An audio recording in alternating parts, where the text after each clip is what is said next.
We will start with a very quick revision of what we have seen in the last session. We will start with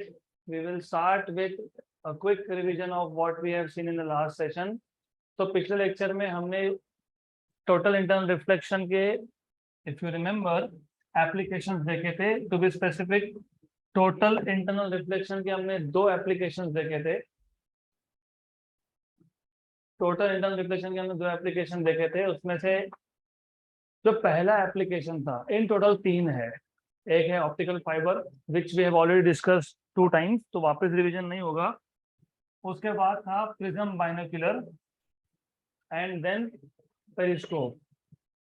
तो prism binocular, why do you use prism binocular, ये पता होना चाहिए. Before we go ahead to next topic, exactly prism binocular क्या है, उसमें concept कौन सा यूज हुआ, इसका डिजाइन क्या है और वैसा ही डिजाइन क्यों है, ये सब पता होना चाहिए आपको. तो जो सेकंड एप्लीकेशन था वो था प्रिज्म बाइनोक्यूलर. प्रॉब्लम ये है कि जो बाइनोक्यूलर है इसका field of view is limited.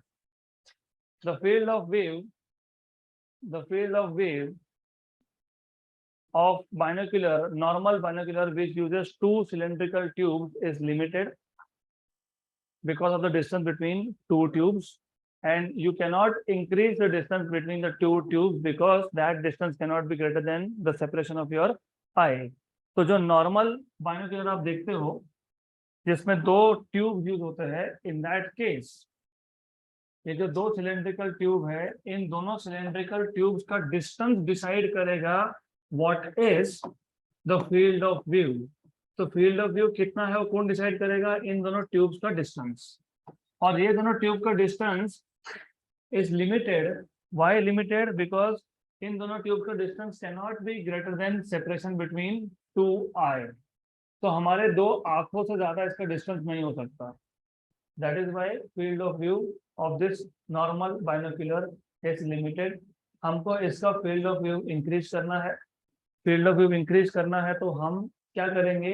हम एक नया बाइनोक्यूलर डिजाइन करेंगे जिससे हर एक ट्यूब में बाइनोक्यूलर, बाय मतलब 2, तो 2 ट्यूब्स है.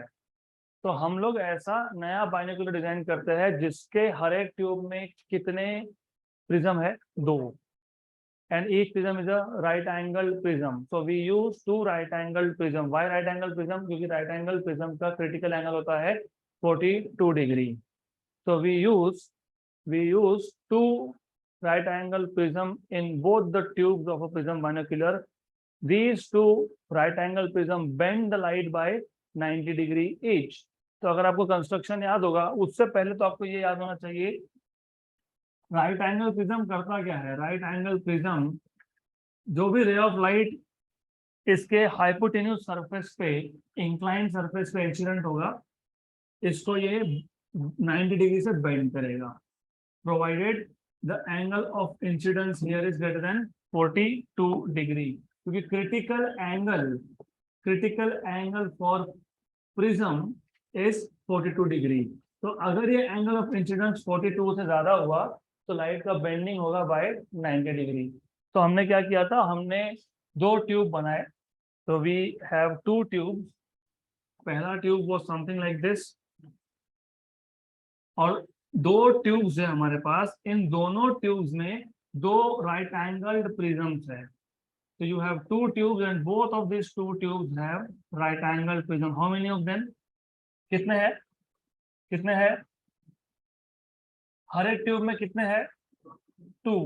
तो टोटल कितने हैं? 4. Good. So each tube will have 2 right angled prisms, and these 2 right angle prisms are kept in such a way that they will bend the light by 90 degree each. यहाँ पे पहला bending होगा, यहाँ पे दूसरा bending होगा, and light will come something like this. So because of this, the field of view of a binocular can be increased. तो यहाँ पे 2 प्रिज्म बाइनोक्यूलर हमने रखे थे. थियरी हम लिखेंगे नहीं, जस्ट टू रिवाइज थिंग. ये है हमारे पास पहला प्रिज्म और दूसरा प्रिज्म यहाँ पे. तो why are you using these 2 prisms? To bend the light. कितने से? 90 डिग्री. कितनी बार? 2 times. तो twice. तो इसको हम बोलते हैं prism binocular. And by using this technique field of view can be increased multiple times. अगर पहले हम suppose we were able to cover only 1 kilometer area, तो अब हो सकता है आप 5 किलोमीटर, 4 किलोमीटर, 3 किलोमीटर भी कवर कर सकते हो. तो it will increase field of view. इसके बाद हमने देखा था periscope. The next application of total internal reflection is periscope. और पेरिस्कोप ये मोर और लेस सिमिलर है to that of each tube here. तो पेरिस्कोप में भी दो आप क्या यूज करते हो? Right angle prism. So in case of periscope, you use two right angle prism. Periscope, and periscope is an instrument which is used to see object outside the surface of water from inside.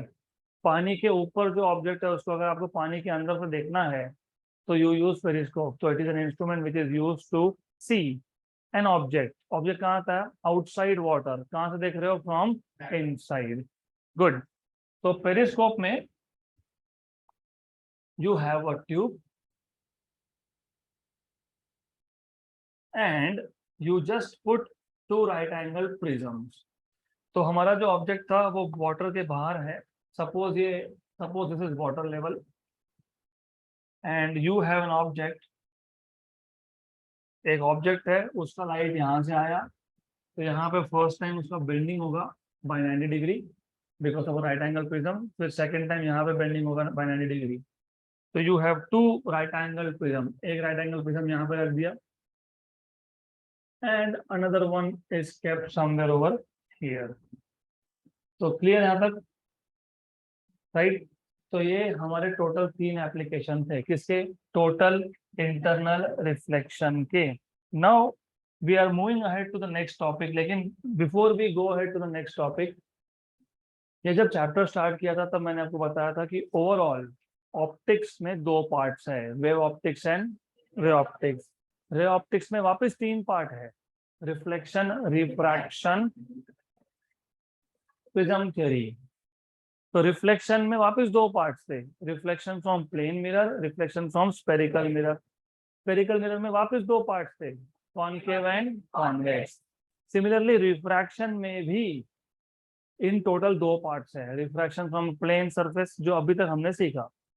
हमने ये total internal reflection, ये सारे concept जब देखे तो आपको अगर याद होगा तो किसी भी कॉन्सेप्ट में हमने कर्व सरफेस लिया ही नहीं. What we have taken is a plane surface. तो रिफ्रैक्शन फ्रॉम प्लेन सरफेस भी होता है और रिफ्रैक्शन फ्रॉम कर्व्ड सरफेस भी होता है. अब यहाँ पे कर्व्ड सरफेस में 2 केसेस है. एक है नहीं, कॉनकेव कॉन्वेक्स तो बाद में आएगा. रिफ्रैक्शन में टोटल 3 केसेस बनते हैं. जैसे रिफ्लेक्शन में 2 थे ना, reflection from plane surface, reflection from curve mirror. Curve mirror में 2 थे. मैं आपको बता देता हूँ. Overall you need to remember this. ये जो है दिस इज रियली इंपॉर्टेंट, क्योंकि कौन सा टॉपिक कब हमको कवर करना है उसमें फॉर्मूलाज क्या है, पूरा एक टेबल बना सकते हो. ऑप्टिक्स, ये ऑप्टिक्स टॉपिक में जो वेव ऑप्टिक्स का पार्ट है ये हम फिलहाल देखेंगे नहीं. वेव ऑप्टिक्स ये 12th में है. Our focus is only on ray optics, जिसको आप ज्योमेट्रिकल ऑप्टिक्स भी बोलते हो. राइट. इसको ज्योमेट्रिकल ऑप्टिक्स क्यों बोलते हो? क्योंकि इसमें बहुत सारा ज्योमेट्री का कॉन्सेप्ट यूज होता है. आगे भी देखोगे, अब आने वाले टॉपिक में देखोगे. इसको आप ज्योमेट्रिकल ऑप्टिक्स भी बोलते हो या फिर आप इसको रे ऑप्टिक्स भी बोलते हो. तो do not get confuse. Ray optics मतलब ज्योमेट्रिकल ऑप्टिक्स. अब रे ऑप्टिक्स में वापस से 3 पार्ट्स थे. मैंने अभी बताया आपको. एक है रिफ्लेक्शन, एक है रिफ्रैक्शन, एक है प्रिज्म थ्योरी. तो reflection, refraction and prism theory. Prism theory अगला टॉपिक है. फिलहाल we are focusing on refraction.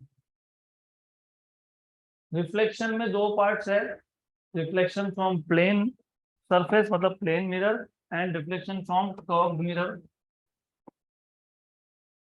तो यहाँ पे you have reflection from a plane mirror, reflection from plane mirror and from spherical mirrors. Spherical mirror में अगर आप रिफ्लेक्शन आउटर सरफेस से ले रहे हो, आउटर सरफेस से, तो कॉन्वेक्स, इनर सरफेस से ले रहे हो तो कॉनकेव, कॉन्वेक्स एंड कॉनकेव। तो यहाँ पे you have two cases further, concave and convex. तो यहाँ तक सारा का सारा आइडिया सबसे पहले क्लियर होना चाहिए। अगर आपको यही नहीं पता तो फिर आगे समझ में नहीं आएगा। रिफ्रैक्शन में as I told you, refraction case में वापस आपके पास है 3 केसेस। तो प्रिज्म, प्रिज्म को फिलहाल हम साइड में रखते हैं, प्रिज्म थ्योरी बाद में देखेंगे। तो रिफ्रैक्शन, रिफ्रैक्शन में वापस से 3 कौन से थे? एक तो था रिफ्रैक्शन फ्रॉम प्लेन सरफेस, वो हमने ऑलरेडी कवर किया। और रिफ्रैक्शन फ्रॉम प्लेन सरफेस में ये जो ऑप्टिकल फाइबर था, टोटल इंटरनल रिफ्लेक्शन था, ये सारे के सारे केसेस किसके थे? Refraction from a plane surface. तो इन केस ऑफ रिफ्रैक्शन यहाँ पे वापस 3 है, 3 है, याद रखना, इसमें 3 केसेस है। एक रिफ्रैक्शन फ्रॉम प्लेन सरफेस, एक refraction from single curve surface, मतलब एक ही कर्व सरफेस है, दूसरा प्लेन है या नहीं मैं वो नहीं बोल रहा हूँ, मैं बोल रहा हूँ एक सिंगल कर्व सरफेस है, और दूसरा है refraction from double curve surface. Double curve surface को आप बोलते हो लेंस, क्या बोलते हैं उसको? तो refraction from plane, plane surface में जो रिफ्रैक्शन है उसमें टोटल इंटरनल रिफ्लेक्शन हमने इन डिटेल स्टडी किया, TIR, इसके एप्लीकेशन में देखे। फिर refraction from a single curved surface, और अगर आपको सिंगल कर्व सरफेस का रिफ्रैक्शन समझ में आएगा तो आपको लेंस के सारे फॉर्मूलाज डिराइव करके आएंगे। अगर आपको यही नहीं समझ में आया तो आगे जाके फायदा नहीं है, तो you will not understand a single thing from lens. Clear? तो सबसे पहले ये पूरा का पूरा आपके दिमाग में पिक्चर क्लियर होना चाहिए कि कौन से टॉपिक के अंदर क्या पढ़ना है। तो हमारा अभी तक कितना कवर हुआ? हम लोग यहाँ पे है, हमने प्लेन सरफेस का रिफ्रैक्शन, टोटल इंटरनल रिफ्लेक्शन तक हम लोग आए, करेक्ट? TIR हुआ ना? हुआ TIR? Yes, good. Then now we are moving ahead with refraction from a single curve surface. पहले पूरा का पूरा टॉपिक समझ लो अच्छे से। डेरिवेशन है, सिंपल है बट लेंथी है, and also interesting. So refraction from a single curved surface, लिखने का काम बाद में करेंगे हम लोग। First of all you just need to pay attention. तो हमारे पास एक सिंगल कर्व सरफेस है, and this single curve surface it is separating 2 different mediums. इसके बाहर एक मीडियम है जिसका रिफ्रैक्टिव इंडेक्स μ1 है, इसके अंदर एक दूसरा मीडियम है जिसका रिफ्रैक्टिव इंडेक्स μ2 है। तो ऐसा है, you have a single curve surface. कौन सा curve surface? APB। Consider APB, curve surface APB which separates 2 medium μ1 and μ2। लिखेंगे बाद में, फिलहाल सिर्फ समझ लेंगे इसको। ये है प्रिंसिपल एक्सिस। क्या है ये? Principal axis. यहाँ तक clear? Now you have a point object. हमारे पास एक पॉइंट ऑब्जेक्ट है। पॉइंट ऑब्जेक्ट मतलब एक पॉइंट है जिसमें से रेज निकल रहे हैं। लेट अस से पॉइंट ऑब्जेक्ट O, करेक्ट? अब इस पॉइंट ऑब्जेक्ट O में से जो रेज आएगा OP, there is a ray, क्योंकि point object will emit rays in all direction. तो एक रे गया, कहां से गया? OP से। जो रे OP से गया इसका बेंडिंग होगा नहीं। क्यों नहीं होगा? एंगल ऑफ इंसिडेंस इज 0, इसको बोलते हैं नॉर्मल इंसिडेंस। अगर एंगल ऑफ इंसिडेंस 0 है तो एंगल ऑफ रिफ्रैक्शन भी 0 है। तो ये जो लाइट है, ये जो रे है, इट गोज अनडेविएटेड। अनडेविएटेड मतलब जिसका डेविएशन नहीं हुआ, तो वो कैसा जाता है? अनडेविएटेड। अनडेविएटेड का मतलब क्या? It goes straight. कैसा गया वो? स्ट्रेट। इस OP को छोड़ के कोई और रे की अगर बात करोगे, लेट अस से OD, ये जो OD रे है, ये OD रे इस कर्व सरफेस पे इंसिडेंट हुआ at an angle of incidence I। और एंगल ऑफ इंसिडेंस कहां से मेजर करते हो? नॉर्मल। तो सबसे पहले क्या करना पड़ेगा? नॉर्मल ड्रॉ करना पड़ेगा। कहां पे? इस कर्व सरफेस पे। तो you are suppose to draw normal. इस कर्व सरफेस पे जिस पॉइंट पे रे इंसिडेंट हुआ वहां क्या ड्रॉ करेंगे, नॉर्मल।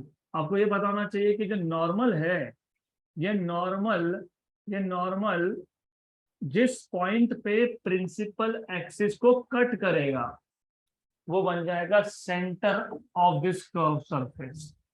क्यों? क्योंकि इस पॉइंट से यहां तक का डिस्टेंस क्या है, ये क्या है, ये रेडियस। कर्व सरफेस से सेंटर तक का डिस्टेंस क्या होता है, रेडियस। तो नॉर्मल ड्रॉ कर रहे हो, ये नॉर्मल जहां पे प्रिंसिपल एक्सिस को कट करेगा, मतलब इस सी पॉइंट से लेके तो कर्व सरफेस तक का डिस्टेंस क्या बन गया, रेडियस। अगर ये रेडियस है तो सी पॉइंट क्या होना चाहिए, सेंटर, करेक्ट। तो normal drawn at the point of incidence, normal drawn at the point of incidence cuts the principal axis at some point and that point is center of curvature। किसका, curve surface का, किसका, curve surface का। यहाँ तक clear. ये जो object है ओ, इसमें से जो रे आया OD, it is going from rarer medium to denser medium. Remember ये मीडियम नंबर 1 था जिसका रिफ्रैक्टिव इंडेक्स μ1 था, ये मीडियम नंबर 2 है जिसका रिफ्रैक्टिव इंडेक्स μ2 है, right? So in this case, the ray OD is traveling from rarer medium to denser medium. It bends towards normal. तो ये रे का बेंडिंग हुआ, ये रे बेंड होगा और ये प्रिंसिपल एक्सिस पे जाके एक पॉइंट पे इंटरसेक्ट होगा, और जिस पॉइंट पे ये इंटरसेक्ट हुआ उस पॉइंट पे क्या बनेगा, इमेज। किसका इमेज, ओ का, ऑब्जेक्ट का। यहाँ तक क्लियर, गुड। तो ये जो डिस्टेंस है P से O, ये कौन सा डिस्टेंस है, ऑब्जेक्ट डिस्टेंस। ये जो डिस्टेंस है P से I, ये कौन सा डिस्टेंस है, इमेज डिस्टेंस। ये जो डिस्टेंस है P से C, ये क्या है, फोकल लेंथ। कैसे हो गया, radius of curvature. Curve surface से सेंटर तक का डिस्टेंस होता है रेडियस ऑफ कर्वेचर। ये डिस्टेंस कितना है, U। ये डिस्टेंस कितना है, V। यहाँ तक क्लियर, क्लियर। ओवरऑल पिक्चर पहले समझ लो। पिक्चर ऐसा है कि एक सिंगल कर्व सरफेस है, मैं वापस ड्रॉ करके दूंगा, provided you pay attention here. तो सबका ध्यान यहाँ पे। तो पूरा ये जो आइडिया है दिमाग में एकदम क्लियर होना चाहिए। एक बार नहीं 10 बार रिपीट करेंगे, but you need to pay attention. तो सारा डायग्राम, क्योंकि आगे जाके और एंगल्स इन्वॉल्व होंगे यहाँ पे। हमारे पास टाइटल में क्या है, refraction from a single curve surface. तो स्टार्ट कहाँ से करेंगे, सिंगल कर्व सरफेस से। सिंगल कर्व सरफेस ये क्या कर रहा है, ये दो मीडियम को सेपरेट कर रहा है। रिफ्रैक्शन तभी होता है when light is incident on a surface which separates two medium. ये कर्व सरफेस का नाम क्या था, ए, पी और बी, राइट। ये मीडियम क्या है, 1, जिसमें ऑब्जेक्ट है वो मीडियम कौन सा है, 1। जहाँ इमेज बना वो मीडियम कौन सा है, 2। जो ऑब्जेक्ट था हमारे पास वो प्रिंसिपल एक्सिस पे है, ओ पॉइंट पे। इस प्रिंसिपल एक्सिस पे जो ऑब्जेक्ट है ओ पॉइंट पे, ओ पॉइंट से जो रे निकलेगा जो ओपी के डायरेक्शन में है, वो उसका बेंडिंग नहीं होगा। क्यों नहीं होगा बेंडिंग, एंगल ऑफ इंसिडेंस 0, तो एंगल ऑफ रिफ्रैक्शन भी 0। तो ये रे सीधा निकल जाएगा। इसको छोड़ के बाकी कोई भी रे हो, कोई भी एक रे कंसिडर कर लो, ओडी। अब ये जो रे ओडी है, it is travelling from rarer to denser, it will bend towards normal. तो पहले नॉर्मल दिखाना पड़ेगा, तो हमने यहाँ पे नॉर्मल ड्रॉ किया। अभी जो नॉर्मल है, ये नॉर्मल प्रिंसिपल एक्सिस को जहां कट करेगा वो होगा सेंटर ऑफ कर्वेचर। क्या होगा वो, now this ray OD is traveling from rarer to denser, it bends towards normal। तो बेंडिंग के बाद वो जहां पे जाके प्रिंसिपल एक्सिस पे इंटरसेक्ट होगा वहां पे बनेगा इमेज। किसका इमेज, ऑब्जेक्ट का इमेज, बराबर। तो मुझे ये बताओ, सबसे पहले तो मुझे ये बताओ कि ये जो इमेज है ये कौन सा इमेज है, रियल इमेज है कि वर्चुअल इमेज है। कौन सा है, वर्चुअल नहीं है। क्योंकि वर्चुअल, जब रिफ्लेक्शन की बात हो, जब आप रिफ्लेक्शन की बात कर रहे हो, उस केस में अगर इमेज सेम साइड पे बना तो रियल इमेज, और अपोजिट साइड पे बना तो रिफ्रैक्शन में नाम उल्टे हो जाते हैं। रिफ्रैक्शन में अगर इमेज सेम साइड पे बना तो वर्चुअल अपोजिट बना तो ये जो इमेज है आई, ये कौन सी साइड पे बना, अपोजिट साइड पे। तो ये इमेज कौन सा है, कौन सा है, तो I is real image of object O, correct. अब ये जो प्रिंसिपल एक्सिस पे ऑप्टिक सेंटर पी और ओ तक का जो डिस्टेंस है ये बन जाएगा ऑब्जेक्ट डिस्टेंस, ये बन जाएगा इमेज डिस्टेंस, और ये जो डिस्टेंस है पी से सी ये बन जाएगा रेडियस ऑफ कर्वेचर, ये है R. Then here you have u and here you have v. This angle is angle of incidence i, this angle is angle of refraction r, correct. देन हमारा task क्या है पहले समझ लो। अब जो भी आपको डायग्राम में दिख रहा है, क्या क्या दिख रहा है, u v r mu one and mu two, हमको इन पांचों पैरामीटर को रिलेट करना है। रिलेट करना है मतलब ऐसा फॉर्मूला बनाना है जिसमें ये पांचों पैरामीटर हो। कौन से, u v r mu one and mu two, correct. मैं आपको जैसे बता रहा हूँ उसको एज इट इज याद रखना। तो थ्योरी लिखते जाएंगे बाद में, पहले पूरा समझ लो।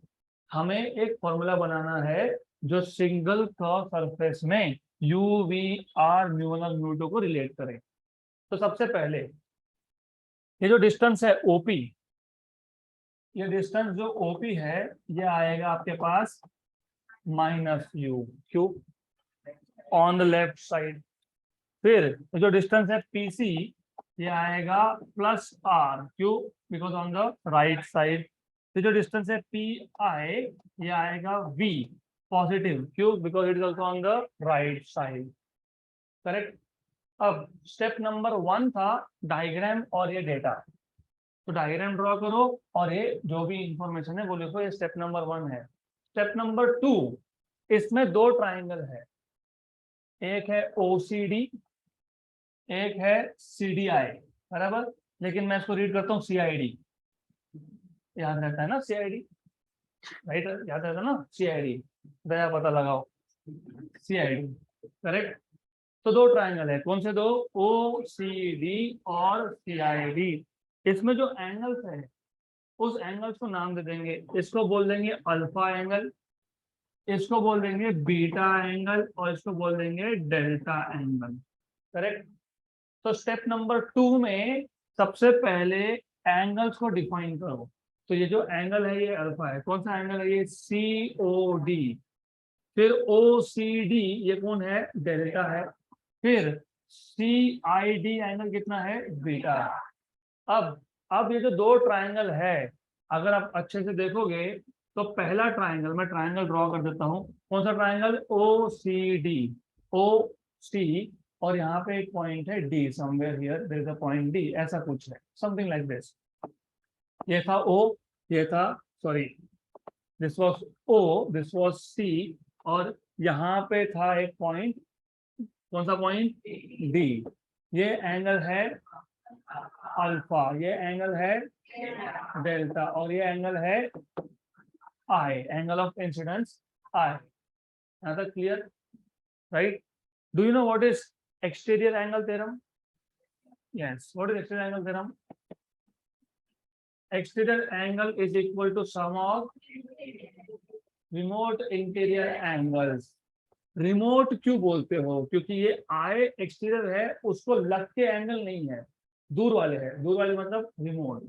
तो रिमोट मतलब वो है रिमोट कंट्रोल, दूर से कंट्रोल, रिमोट का मीनिंग ही वो है, दूर वाले एंगल, आई को लग के नहीं, दूर वाले कौन है, अल्फा एंड। तो सबसे पहले the process is diagram draw करो, गिवन डेटा लिखो, एंगल्स डिफाइन कर दो। प्रोसेस में ये स्टेप नंबर 2, स्टेप नंबर 2 में पहला ट्राइंगल लो, कौन सा, ओसीडी, उसमें क्या अप्लाई करोगे, exterior angle theorem. Exterior angle theorem, exterior angle I is sum of two remote interior angles alpha plus delta, equation number 1। फिर अब दूसरा ट्राइंगल लेंगे दैट इज CID। तो ये जो ट्राइंगल है CID, if you look CID triangle पे अच्छे से ध्यान देना नहीं तो समझेगा नहीं। ये C पॉइंट था, ये I पॉइंट था और यहाँ पे D पॉइंट था। तो this something like this C I और D, ये है R यहाँ पे है बीटा और यहाँ पे था डेल्टा। देखो डेल्टा बीटा और आर। अब वापस से आपको यहाँ पे एक्सटीरियर एंगल थ्योरम लगाना है। Which is exterior angle? Delta is equal to R plus beta. तो R equal to delta minus beta, equation number 2। ये स्टेप 2। स्टेप 3 में स्नेल्स लॉ अप्लाई करो। स्नेल्स लॉ कहाँ अप्लाई होता है? कहाँ अप्लाई होता है? Point of incidence. रे कहाँ इंसिडेंट हुआ? डी पॉइंट पे। तो स्नेल्स लॉ के according μ1 sine of angle in medium 1, medium 1 में एंगल कितना था? I equal to μ2 sine of angle in medium 2 कितना था? R, है ना। Mu into sine of I equal to μ2 into sine of R, correct. अगर angle small हुए, मैंने पहले बताया था, if you remember, if angle I and R both are small, अगर आपको याद होगा तो स्मॉल एंगल्स के लिए साइन I की वैल्यू होती है I और साइन R की वैल्यू होती है R। तो for any angle theta, if the theta is small, then sin theta is approximately equal to theta. So sin I is equal to I and sin R is equal to R. तो ये sine I equal to I और sine R equal to R substitute करोगे तो क्या मिलेगा? μ1 I equal to μ2 R, equation number 3। लेकिन equation number 1 से हमको I पता है, इक्वेशन नंबर 2 से हमको R पता है। तो I और R की वैल्यू कहाँ सब्स्टिट्यूट करोगे? इक्वेशन नंबर 3 में। ये है स्टेप नंबर 3। तो स्टेप नंबर 1 में डायग्राम अलोंग विथ एंगल्स था। स्टेप नंबर 2 में दो ट्राइंगल्स थे जिसपे आपने एक्सटीरियर एंगल थ्योरम लगाया। ठीक है, इसको बोल दो स्टेप नंबर 3 जिसमें आपने स्नेल्स लॉ लिया। स्टेप नंबर 4 में इक्वेशन नंबर 1 और 2 कहाँ सब्स्टिट्यूट होगा? इक्वेशन नंबर 3 में। तो फ्रॉम इक्वेशन नंबर 1, 2 एंड 3, या तो substituting equation number 1 and 2 in equation number 3, right. तो यहाँ पे ये जो μ1 इंटू I है, what is I? Alpha plus delta equal to μ2, what is R? What is R? Delta minus beta. एक बार अगर ये प्रोसेस समझ लिया तो 4 मार्क का क्वेश्चन आता है एग्जाम में। इट इज नथिंग, सिर्फ प्रोसेस नहीं है क्योंकि है तो पूरा maths. Then that is what is called geometrical optics. You see we are using only geometry here. Good. अब ये है μ1 alpha plus μ1 delta equal to μ2 delta minus μ2 beta. अब जहां जहां पे डेल्टा है उसको सेम साइड पे लाओ, और जहां जहां पे डेल्टा नहीं है, जहां जहां पे डेल्टा नहीं है, कहाँ नहीं है? यहाँ बीटा है और यहाँ पे अल्फा है। therefore you will have μ1 alpha plus μ2 beta equal to μ2 delta minus μ1 delta. यहाँ तक क्लियर? राइट हैंड साइड से क्या कॉमन निकलेगा? डेल्टा। तो μ1 alpha plus μ2 beta equal to μ2 minus μ1 delta. Clear यहाँ तक? अब वापस से स्कूल मैथमेटिक्स से आपको पता होगा, आर्क लेंथ, सपोज ये आर्क है एस, इसका लेंथ क्या होता है? इसका लेंथ होता है radius into angle. Radius into angle.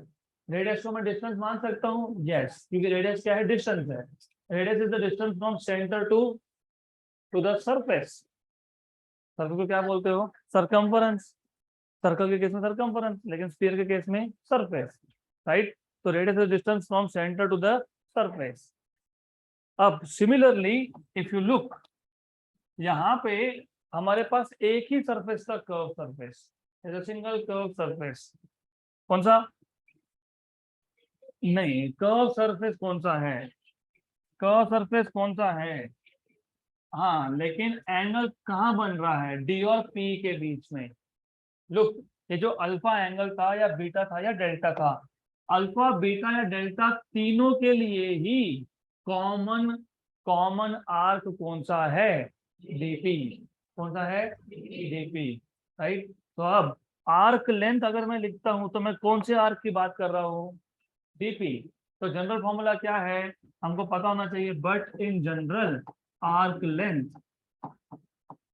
Length equal to, मैं रेडियस नहीं लिखूंगा, मैं लिखूंगा distance. into angle, distance into angle, distance into distance into। अब मुझे बताओ, अगर ये dp आर्क में ले रहा हूं अल्फा के लिए, dp is arc for alpha, तो व्हाट इज डिस्टेंस? OP। क्यों? क्योंकि वो क्या लोगे बाद में? माइनस लोगे, right, because it is to the left. तो therefore what you can say, ये जो डीपी है ये कॉमन आर्क है, तो arc length equal to distance which is OP into angle which is alpha, correct. तो अल्फा क्या आएगा? डीपी अपॉन ओपी, लेकिन ओपी कितना है? Minus u. क्या है ये जो इक्वेशन है इसको बोलता हूँ इक्वेशन नंबर 4, इसको बोलता हूँ इक्वेशन नंबर 5। यहाँ तक क्लियर? सिमिलरली ये जो डीपी है, ये डीपी बीटा के लिए भी आर्क है, तो DP is arc, what is distance? P I, तो it is DP equal to P I into angle कितना था?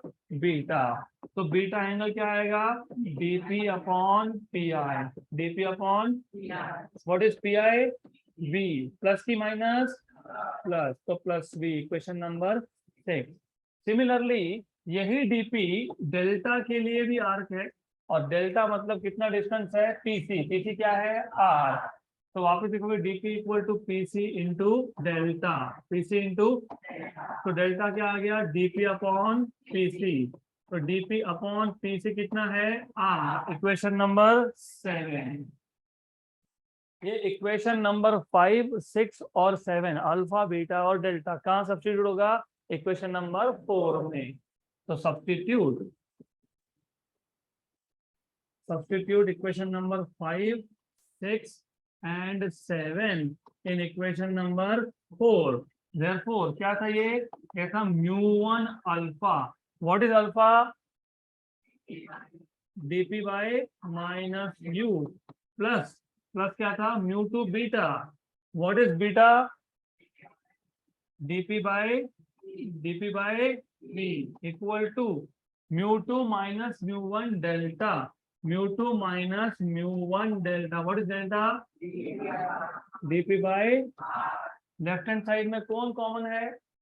लेफ्ट हैंड साइड में कौन कॉमन है? dp।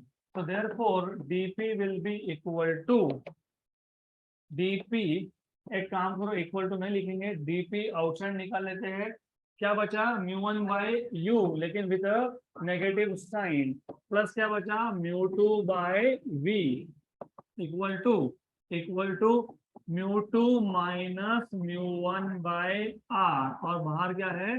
dp। ये dp और ये dp क्या हो गया? कैंसल। क्लियर? पक्का? अब जो पॉजिटिव टर्म है उसको पहला लिख लेता हूँ μ2 बाय v, नेगेटिव को बाद में लिखता हूँ μ2 by u equal to μ2 minus μ1 by r। इसको बोलते हैं formula for refraction through a single curve surface. अब इसको याद कैसे रखते हैं? क्योंकि ये याद रहेगा तो अगला टॉपिक समझ में आएगा, जिसको आप बोलते हो लेंस मेकर इक्वेशन। μ2 क्या था? μ2? Refractive index. किसका रिफ्रैक्टिव इंडेक्स? जहां पे इमेज बना, इमेज कौन से मीडियम में बना? 2 मीडियम में।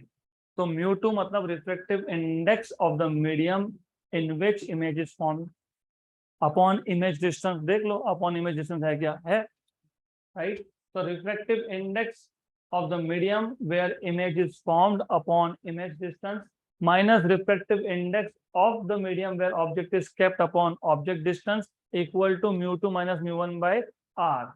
refractive index of medium 2 मतलब refractive index of medium where image is formed upon image distance minus refractive index of medium 1 मतलब refractive index of medium where object is kept upon object distance, that is u। μ2 by v minus μ1 by u equal to μ2 minus μ1 by r। Correct? याद रहेगा ये, क्योंकि ये नहीं समझा तो अगला कुछ नहीं समझ में आएगा। तो अब what we will do is, हम अभी इसमें एक बार रिपीट करेंगे पूरा डेरिवेशन, और इसमें हम थोड़ा थोड़ा थ्योरी ऐड करेंगे, जस्ट वेरी लिटिल, क्योंकि थ्योरी आपके पास ऑलरेडी है। तो we don't really want to write down all the theory here. आपको सिर्फ पता होना चाहिए what are the important points. तो वाइल रिवाइजिंग हम एक एक करके, और सबका ध्यान यहाँ पे, क्योंकि आपने ही बताना है कि करेंगे आप यहाँ पे। I will not say anything here, you will have to start. तो सबसे पहले what we had is curve surface. तो स्टार्ट यहाँ से करेंगे, कंसीडर अ कर्व्ड सरफेस। कौन सा सरफेस था ये? A P B. तो सबसे पहले एक कर्व सरफेस लेंगे, ए पी बी। यहां तक clear? Yes, no, yes. Then इसका प्रिंसिपल एक्सिस था, और ये जो कर्व सरफेस है ये क्या करता है? ये दो मीडियम को सेपरेट करता है। This curve surface separates two medium with refractive index mu1 and mu2. So this curved surface separates two mediums। अब टू मीडियम्स को प्लूरल में लिखते हैं टू मीडिया। क्या लिखते हैं? Two media. मैं अभी फिलहाल टू मीडियम लिख रहा हूँ, लेकिन टू मीडिया देखोगे तो वही मतलब होता है, two medium with refractive index. What do mean by R I? Refractive index mu1 and mu2। Okay, तो अब अभी you must also know this. ये सारा प्रैक्टिस क्यों होता है यहाँ पे? Because if you see your results, तो जहाँ पे थ्योरी लिखने का काम आया वहां पे लिखने की बात है।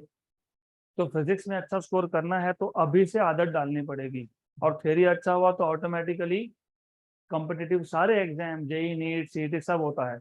सिर्फ एक प्रोसेस है, प्रोसेस में सबसे पहली गलती जो होती है, बिना सोचे समझे लिखना चालू करते, वो करना नहीं। First, if you read a question, right a note on refraction from a single curve surface. पूरा पिक्चर बनना चाहिए। एक सिंगल कर्व सरफेस था, कौन सा सरफेस था उसको नाम दे दो। जरूरी नहीं नाम यही रखना है, if you want to change it you can change it, doesn't make any difference. A P B. फिर एक हमारे पास ये जो कर्व सरफेस है, ये क्या करता है? दो मीडियम को सेपरेट करता है। mu1 एंड mu2 इनका रिफ्रैक्टिव इंडेक्स है। mu1 इसको क्यों बोला है? क्योंकि ऑब्जेक्ट पहले मीडियम में है, और जहां ऑब्जेक्ट होता है वहां से रे ऑफ लाइट स्टार्ट होता है, और जहां से रे स्टार्ट होता है उसको मीडियम 1 बोलते हैं बाय डिफॉल्ट। तो इसको क्या बोला है मैंने? mu1। तो यहाँ पे मेंशन कर दिया। ऑब्जेक्ट कहाँ रखा है? प्रिंसिपल एक्सिस पे। कौन से पॉइंट पे? ओ पॉइंट पे। कौन से मीडियम में? मीडियम नंबर 1 में। तो let an object O is placed on कहाँ पे? Principal axis. On principal axis at point P, वो तो मेंशन कर दिया हमने, राइट, इन मीडियम 1। कौन से मीडियम में? मीडियम 1। और ये medium 1 is nothing but rare medium. यहाँ तक क्लियर?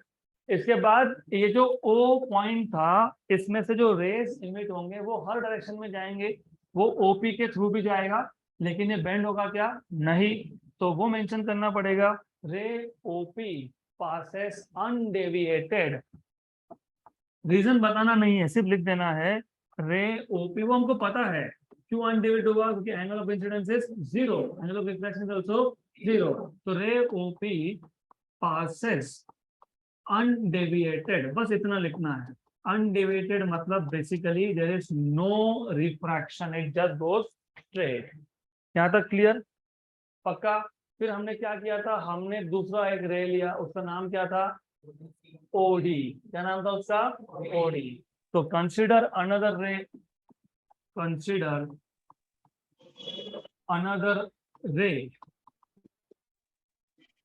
OD, right. अब ये जो ओडी रे है, it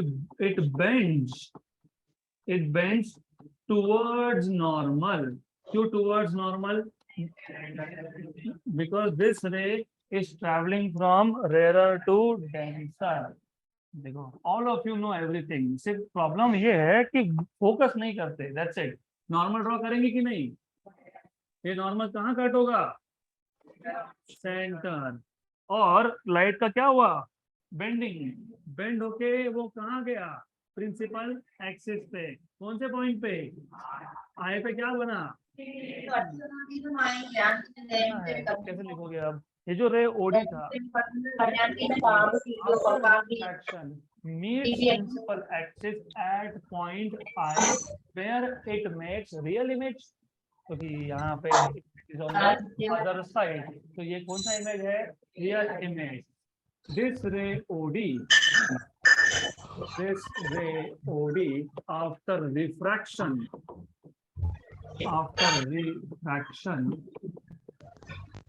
meets of course bends towards normal, वो पता है आपको, meets principal axis at point I where it makes real image. उसके बाद सीधा आ जाओ डिस्टेंस स्पेसिफाई करने के लिए. Let OP is -u and PI is V plus V की माइनस V, BC क्या है प्लस R की माइनस R. Very good. तो ये जो डिस्टेंस था ये था U. हाँ माइनस तो है, वो लिखते वक्त लिखेंगे ना वहां पे, नोट्स में यहाँ पे लिखेंगे ना. लेट OP या PO जो भी बोलना हो, that is -u PO doesn't matter. Then PC, what is PC? R. And what is PI? V. यहाँ तक क्लियर, राइट. अब इसके बाद हमने करने हैं एंगल्स को define. Let alpha, beta and delta. Alpha is the angle, किसने बनाया, ओडी ने बनाया. अल्फा एंगल ओडी ने बनाया ना कर्व सरफेस पे. यस. बीटा एंगल किसने बनाया, आईडी ने बनाया. कहाँ बनाया, कर्व सरफेस पे. डेल्टा एंगल किसने बनाया, सीडी ने बनाया. तो let alpha be the angle between भी बोल सकते हो, एंगल बिटवीन अल्फा मतलब कौन सा, ओडी एंड किसमें, ओपी में. लुक ये जो अल्फा एंगल है ये ओडी और ओपी में है. मैं तो सिर्फ डायरेक्शन दे देता हूँ, direction that you will have. तो alpha is angle between OP and OD. Beta is angle between PI या फिर आईपी एंड आईडी. तो इट इज एंगल बिटवीन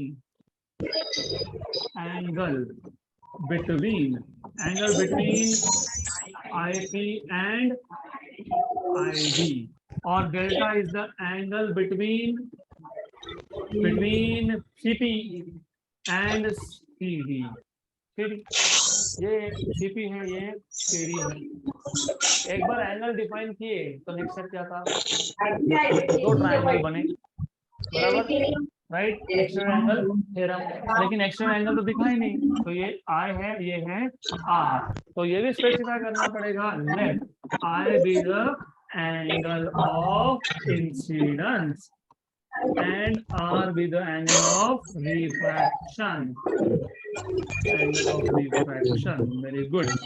अब आ जाओ अपने हमने जो स्टेप बना के रखे थे, कंसीडर. तो कंसीडर भी नहीं लिखूंगा, मैं लिखूंगा फ्रॉम ट्रायंगल. कौन सा ट्रायंगल, OCD. क्या यूज किया हमने, using exterior angle theorem. Exterior angle theorem के अकॉर्डिंग जो एक्सटीरियर एंगल है वो है I. It is sum of two remote interior angles, alpha plus delta. देख लो OCD. I exterior angle, alpha and beta are, alpha and delta are remote interior angle. यहाँ तक clear. Then similarly from triangle CID, what you get is, अब यहाँ पे exterior angle कौन है, delta है. CID रिमोट इंटीरियर है R and beta. तो delta equal to R plus beta. R equal to delta minus equation number 2. Equation number 1. इसके बाद क्या किया था, Snell's law. Using Snell's law. So if you apply Snell's law, what do you know is mu1 sin I equal to mu2 sin R. But if I and R both are small, तो अगर angles small होंगे तो in that case sin I is approximately equal to I and sin R is approximately equal to R. Therefore ये जो sin I था इसको क्या लिखोगे I, और जो sin I को क्या लिखोगे R. इक्वेशन नंबर 1 और 2 कहाँ जाएगा? 3 में. So from equation number 1, 2 and 3, mu1 into I, but I क्या है? Alpha plus delta. mu2 into R क्या है? Delta minus beta. यहाँ तक clear? Yes. Therefore mu1 alpha plus mu1 delta equal to mu2 delta minus mu2 beta. अब जिसमें delta है एक साइड पे, बाकी सब दूसरी साइड पे, तो mu1 alpha plus mu2 beta equal to mu2 delta minus mu1 delta.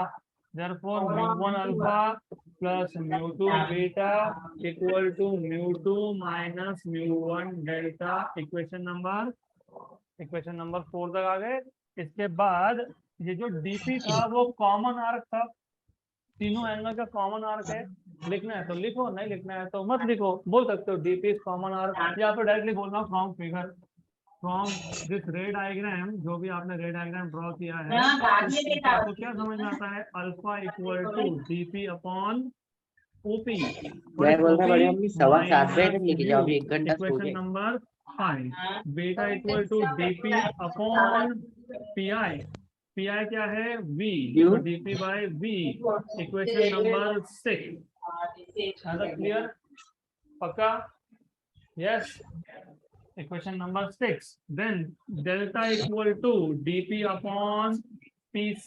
p to c distance था ये, तो dp upon है r. इक्वेशन नंबर ये 5, 6, 7 कहाँ जाएगा? 4 में. तो substitute 5, 6 and 7 in equation number 4. तो आपको मिलेगा यहाँ से क्या हो गया? हेवी. Just a minute. 10 से ज्यादा पेजेस हुए तो वो ऐसा बीच में रुक जाता है. Just a minute, not an issue. अगरबत्ती जला लो. अभी तक तो अच्छे से बिहेव कर रहे थे तो अच्छे से ही रहो. गुड. ध्यान दो यहाँ पे. चलो ध्यान दो यहाँ पे. ध्यान कहाँ पे? यहाँ पे. Very good. तो अब ये जो इक्वेशन नंबर क्या था? 5, 6 एंड 7. तो इक्वेशन नंबर 5, 6 एंड 7 कहाँ सब्स्टिट्यूट करोगे? 4 में. तो mu1 alpha, what is alpha? dp by minus u plus mu2 beta, what is beta? dp upon v equal to mu2 minus mu1 delta dp by r. DP common निकाल के cancel. Left hand side से DP क्या होगा? Common. Left hand side से DP, right hand side से DP. Therefore क्या बचेगा?